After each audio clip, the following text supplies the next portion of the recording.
Pra, Allahu është falës, Ghafurur Rahim.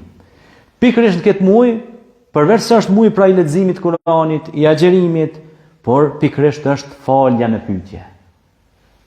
Të falësh është gjest human, është gjest njerëzor, është gjest burrnor, është gjest liderësh dhe liderësh.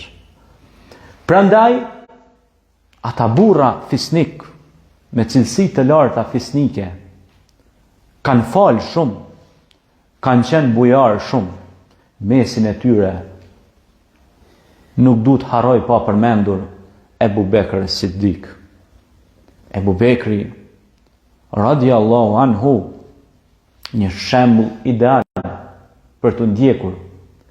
Ebu Bekri ishte prej ashabëve, prej shokëve të Resulullahit sallallahu alaihi wasallam, i cili e dha gjithë pasurinë e tij në përhapjen e të mirës në tokë. Dhe nga përhapja e asaj të mirë në tokë, e gëzojmë edhe ne sot si gjenerata. Shembull i mirë dhe ideal Ebu Bekri, radiallahu anhu, Zoti qoftë i kënaqur me të. Ebu Bekri tregohet në historinë e Islamit, thuaj se bënte shumë vepra të mira gjatë Ramazanit, po edhe pas Ramazanit. Thuhet se ai natën pas namazit të akşamit shkonte dhe ushqente një plak të moshuar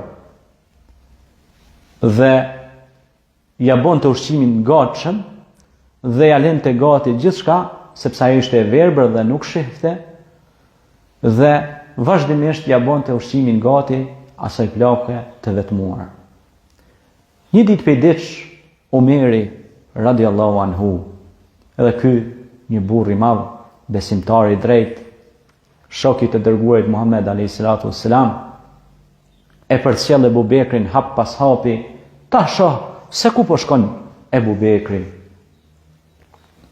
Dhe e dikton, e heton se ky kishte shku për të bënë një vepër humane, një vepër të mirë vetëm për hatët e Allahut, pa e ditur askush.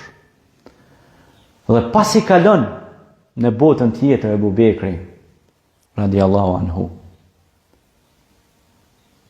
Omeri fillon ta kryej misionin, se plaka ishte ende gjallë. Omeri fillon ta kryej misionin e Ebu Bekrit.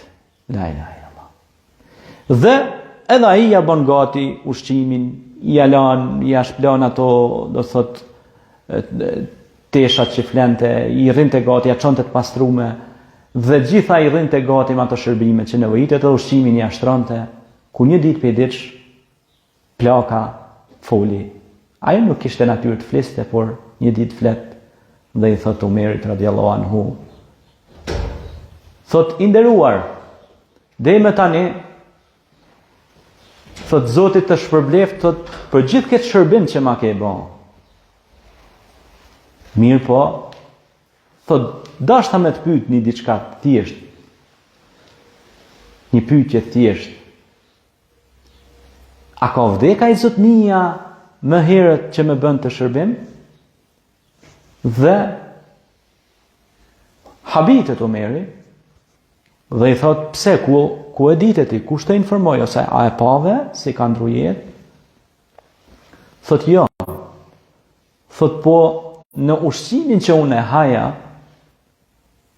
hurmet që mi sillte mi bjente aty, hurmet kanë qenë pa kokra, kurse ti ke harru mi kilan me kokra.